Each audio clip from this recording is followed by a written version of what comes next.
نحمده ونصلي على رسوله الكريم اما بعد فاعوذ بالله من الشيطان الرجيم بسم الله الرحمن الرحيم الف لام را تلك آيات الكتاب المبين انا انزلناه قرآنا عربيا لعلكم تعقلون صدق الله العلي العظيم وصدق رسوله النبي الكريم۔ خواتین و حضرات، السلام علیکم ورحمۃ اللہ وبرکاتہ۔ اللہ تعالیٰ نے قرآن کریم کو کائنات کے انسانوں کے لیے ہدایت کا ذریعہ فرما کر اور ہدایت کا سر چشمہ بنا کر جو ہے وہ نازل فرمایا ہے۔ جو شخص اللہ کے قرآن کو سینے سے لگا لے اور جو کائنات کے اندر بسنے والا شخص اللہ کے قرآن کے ساتھ اپنے رشتے کو جوڑ لے، ایمان لے آئے اللہ پر، اللہ کے رسول پر، اور اسلام کو قبول کر لے، مذہب اسلام کو قبول کر لے، ایمان لے آئے اور اس قرآن کو ایمان کی حالت میں سینے سے لگا لے، رب کعبہ کی قسم یہ ہو نہیں سکتا کہ قرآن کو سینے سے ایک شخص نے لگا لیا ہو اور وہ ہو بھی مومن، وہ ہو بھی ایمان والا، وہ ہو بھی مسلم، تو وہ اللہ کی برکات سے، اللہ تعالیٰ کی رحمتوں سے، اللہ تعالیٰ کی فیوز و برکات سے، اللہ تعالیٰ کی عطاؤں سے وہ محروم ہو جائے۔ یہ نہیں ہو سکتا۔ یہ محرومیاں اللہ کی رحمتوں سے کیوں ہیں؟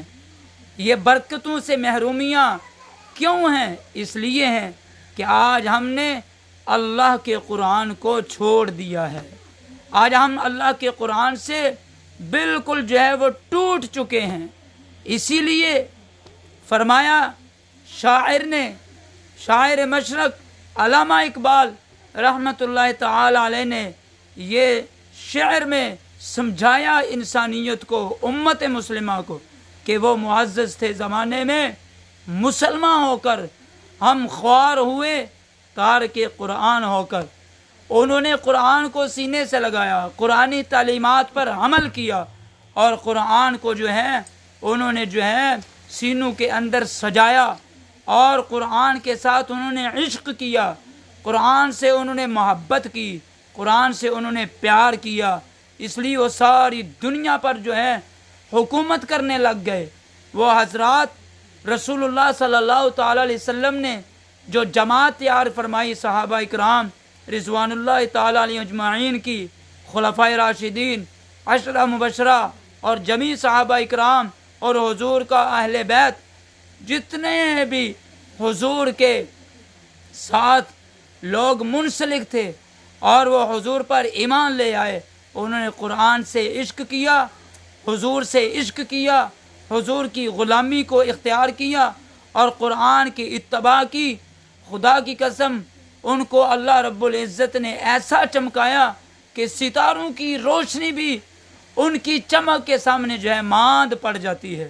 اس لیے رسول اللہ صلی اللہ تعالی علیہ وسلم نے ارشاد فرمایا، اصحابی کالنجوم فبأیہم اقتدیتم اہتدیتم، کہ میرے یہ جو صحابہ ہیں، یہ جو میری جماعت جو مجھ پر ایمان لے آئی ہے، جنہوں نے میری غلامی کو اپنا لیا ہے، یہ کائنات کے اندر جو ہیں ستاروں کی طرح ہیں اور یہ ستاروں کی طرح جگمگا رہے ہیں، جلملا رہے ہیں، یہ چمک دھمک رہے ہیں ستاروں کی طرح۔ ان ستاروں میں سے کسی ایک ستارے کی بھی پیروی کرو گے، ان میرے صحابہ میں سے کسی ایک صحابی کی بھی اگر اقتدا کر لو گے تو ہدایت کو پہنچ جاؤ گے، ہدایت پا جاؤ گے۔ تو اس لیے میرے بہنوں، میری بھائیوں، ہم قرآن کے ساتھ اپنے رشتے کو جوڑیں، انشاءاللہ یہ دنیا بھی ہماری ہے، آخرت بھی ہماری ہے۔ دنیا ہماری ہے، یہ میں نے کیوں کہا؟ سنیے کیوں کہا۔ اس لیے کہا کہ حضور علیہ الصلاۃ والسلام نے ارشاد فرمایا، جب تک اس روئے زمین میں، جب تک اس کائنات کے سینے پر ایک بھی مومن ہوگا، ایک بھی اللہ اللہ کرنے والا ہوگا، ساری کائنات کا نظام بعین ہی اسی طرح چلتا رہے گا جیسے آج چل رہا ہے۔ تو اس لیے کائنات کے اندر جتنے بھی انسان عیش و عشرت کے ساتھ زندگی گزار رہے ہیں، خوشیوں کے ساتھ زندگی گزار رہے ہیں، بہاروں کے اندر ہیں، یہ ساری کی ساری بہاریں، یہ ساری کی ساری خوشیاں، یہ ساری کی ساری آزادیاں، یہ ساری کی ساری عیش و عشرت جو ہیں ایک مومن کی وجہ سے ہے۔ ایک بھی جب مومن اس کائنات میں نہیں رہے گا، کائنات کو توڑ دیا جائے گا، ختم کر دیا جائے گا۔ تو اس لیے آئیے اپنے رشتے کو قرآن کے ساتھ استوار کیجئے، اپنے رشتے کو قرآن کے ساتھ مضبوط تر کیجئے۔ یہی ہمارا پیغام ہے، یہی ہمارا میسج ہے۔ چھوڑیے ٹینشنوں کو، چھوڑیے الجھنوں کو، نکلیے ان پریشانیوں سے، نکلیے اس ڈپریشن سے، نکلیے ان تمام تر جو ہے بیماریوں سے، اور نکلیے ان تمام تر الجھنوں سے، تمام تر بد عقائد سے اور برے نظریات سے نکلیے۔ آئیے قرآن کے ساتھ جڑیے، انشاءاللہ اللہ تعالیٰ دنیا کے اندر بھی جو ہے امان عطا فرمائیں گے، آخرت کے اندر بھی اللہ کامیابیوں سے ہمکنار فرمائیں گے۔ تو بڑھتے ہیں آج کے قرآنی وظیفے کی طرف، بڑھتے ہیں قرآنی عمل کی طرف، آئیے بڑھتے ہیں قرآنی نسخے کی طرف، نسخہ کیمیا کی طرف، کہ جس نے بھی اس کو پڑھا، سینے سے لگایا، اللہ نے اس کو جو ہے چمکا دیا، اس کی نسلوں کو آباد فرما دیا۔ تو آج کا جو عمل ہے میرے بھائیوں میری بہنوں، وہ ہے قرآن مجید کی 2 آخری سورتیں، سورت قل اعوذ برب الفلق اور سورت قل اعوذ برب الناس۔ سورت الفلق یہ مکی ہے اور سورت الناس یہ بھی مکی ہے۔ مکی اور مدنی، ان صورتوں میں کیا فرق ہے، اور کیوں بعض صورتوں کو مدنی کہا جاتا ہے اور بعض صورتوں کو مکی کہا جاتا ہے؟ مدنی ان صورتوں کو کہا جاتا ہے جو ہمارے آقا علیہ السلام کے قلب اطہر کے اوپر جو وحی، جو حضرت جبریل امین لے کر حضور کے قلب اطہر پر جو نازل کرتے رہے، جو مدینے کے اندر نازل ہوئیں، قرآن کی صورتیں، قرآن کی آیات بینات، قرآن کا جو حصہ مدینے میں نازل ہوا ان کو مدنیہ کہتے ہیں، اور ان کو مدنی صورتیں کہتے ہیں، قرآن کا مدنی حصہ۔ اور جو مکہ المکرمہ میں نازل ہوئیں حضور علیہ السلام کے قلب اطہر پر قرآنی آیات، قرآنی صورتیں، قرآن کا حصہ، اس کو جو ہے مکی کہا جاتا ہے۔ تو یہ دونوں صورتیں معوذتیں یہ حضور پر مکہ المکرمہ کے اندر جو ہے وہ نازل ہوئیں، اس لیے ان دونوں صورتوں کو مکی کہا جاتا ہے۔ سورۃ الفلق مکیۃ اور سورۃ الناس مکیۃ۔ تو ان دونوں صورتوں کو کب نازل کیا گیا؟ حضرت محمد مصطفیٰ احمد مجتبیٰ سرور دو جہاں سرور کائنات صلی اللہ تعالی علیہ وسلم کے ذات اقدس پر جو ہے جادو کر دیا گیا۔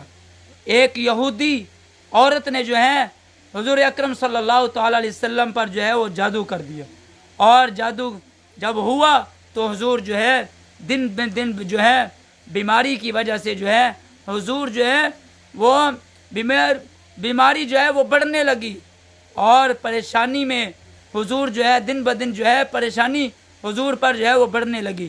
تو پھر اللہ تعالیٰ نے جبریل کو بھیجا علیہ السلام اور بتلایا کہ میرے محبوب آپ پر جادو کیا ہے، اور فلاں عورت نے کیا ہے، اور کر فلاں کنویں کے اندر پھینکا ہوا ہے، لہذا وہاں سے نکلواؤ، اور اس جادو کا جو اس نے گریں لگا کر اس میں ڈالا ہوا ہے کنویں میں نکال کر اس کی گریں کھولو، اور ایک ایک گرہ کھولتے جاؤ، اور یہ دونوں معوذتین جو دونوں صورتیں قرآنی صورتیں، قرآن کریم کی آخری 2 صورتیں، ان کو پڑھتے جاؤ اور دم کرتے جاؤ۔